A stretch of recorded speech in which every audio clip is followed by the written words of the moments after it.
In a crisis, sometimes the only thing that can sustain our hope is a caring voice and blind trust. We begin on April 7th, 1992, in North Andover, Massachusetts, where 22-year-old Kimberly Taylor was staying by herself at her parents' house while they were out of town on vacation.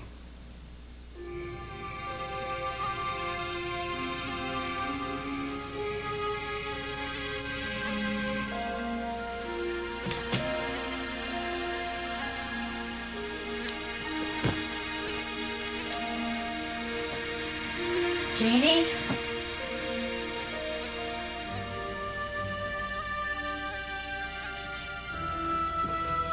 Janie?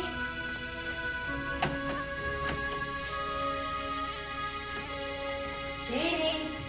Come here, Janie. Janie. Here you are. Scared me.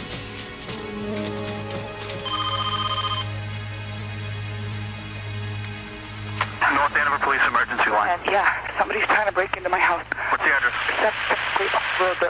Around the side of the house, I can hear someone trying to open the window, trying to break open the window. All right, stay in line with me, okay? Yeah. Control to 308. Hurry up, they just get in. In the time that it took me to dispatch that first cruiser, the subjects had gotten into the house. Road, B&E in progress. North Andover Police Dispatcher John Burke was handling the call.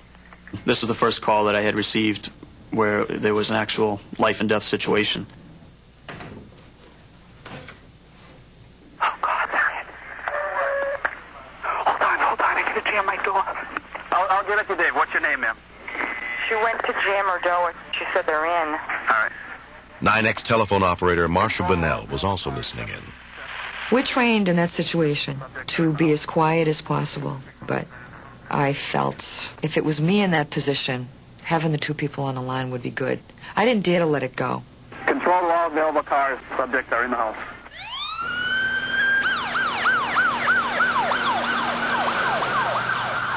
Ma'am, are you still online? Yeah. Okay.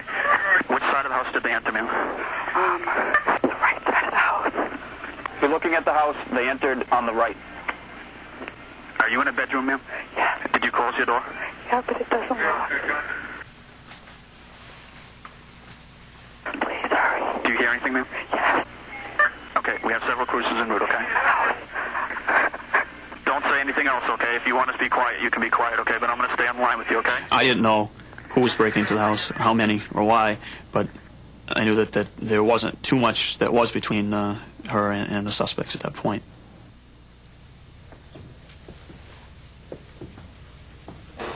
Oh, God, they're coming upstairs.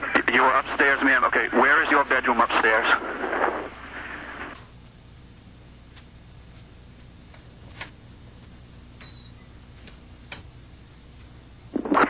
Are you still there, ma'am?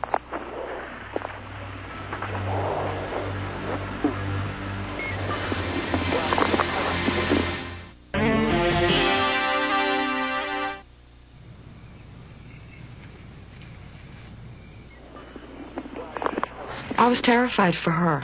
I wished I could get out of my seat and go help her. As far as I can hear activity in the house. Name is Taylor. Ma'am, are you able to speak? Can you just tell me the color of your house, if you can say it without them hearing you? EJ, she cannot speak to me, but she had told me 7 steps. One of the problems we had was there was cluster mailboxing across the street from the house, and in this case, the name on the house read differently than the name of the caller. This made it more difficult for the officers when they arrived at the scene to be sure that they were at the proper address.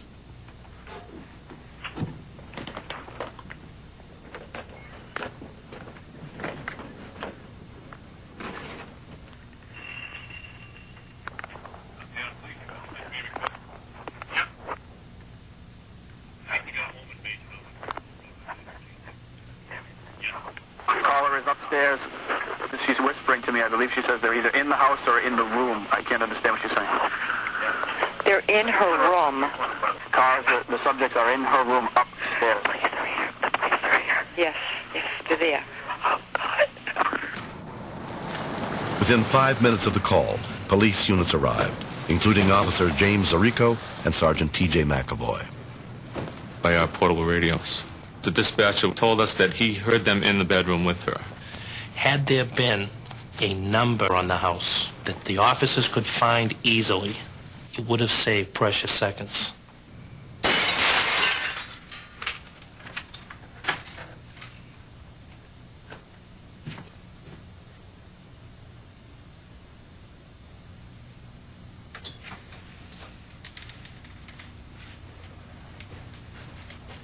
Get this stuff all over the floor. There's been in here. Got a room to the left, seat. Clear. We didn't know how many suspects there were. We didn't know if they were armed. If we are hurt, shot, killed, we're not going to help her. Broken window. I got a broken window. We had surrounded the house so nobody could get out, but I was concerned that she would be held hostage by these people.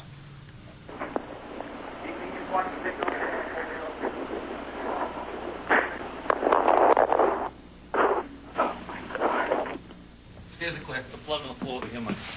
Besides, there's blood on the floor over here. When we saw the blood in the narrow stairway, I could feel my heart pounding in my chest. We knew they weren't on the first floor. We knew she was on the second floor.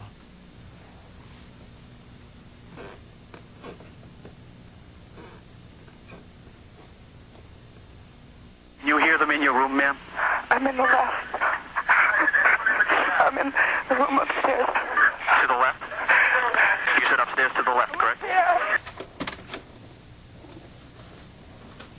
Not the end of a police. Mo, not the end of a police.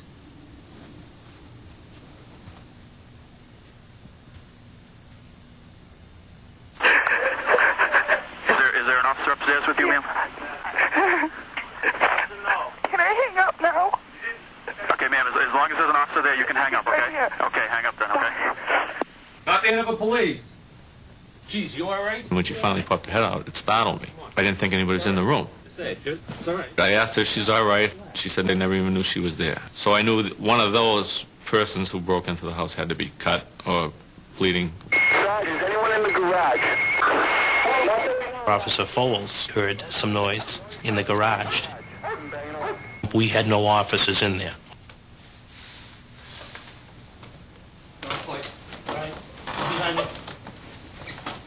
We all seemed to converge at once. I could hear Officer Edson yelling at a subject. Get out! Get out! Get out! Get out! EJ, I got him. Put your gun away. Get out! Put me on your back now. Here's the other one. Here's the other one. We found a second subject underneath another motor vehicle. I got him. Put your gun away. Get him out of there. Get him out of there now. Both subjects were very scared. They were petrified. Put your hands behind your back. They knew they were in big-time trouble. We found out that these two people knew of this house through a third party who had told them that the people living there would be on vacation in Florida and it would be an easy score for them. We later found out that someone that I knew very well, that I considered a very close friend, was involved in setting up the burglary. Be careful who you talk to when you're going away. And if you're going to tell anybody, you should be telling your neighbors. One of the suspects was convicted of burglary and sentenced to prison. The other was committed to the Department of Youth Services. In the 2.5 years since the incident, Kimberly's close friend, Don Sullivan, has helped her cope. What happened to her is unbelievable. I mean, most people would have panicked. And she's just been through a lot from this, and I respect that a lot. Did you have fun? I always thought of myself as very independent and very self-sufficient, and I lost a lot of that. I felt very vulnerable. So look at it. John Birch was the dispatcher, and I guess this was like his first real emergency call, and he was so good. He kept me from having a nervous breakdown. You hold this leash up like that, and we'll heal you. The police were great. They all went above and beyond the call of duty. I have a whole new look on them. I have a lot of respect for them. I really do.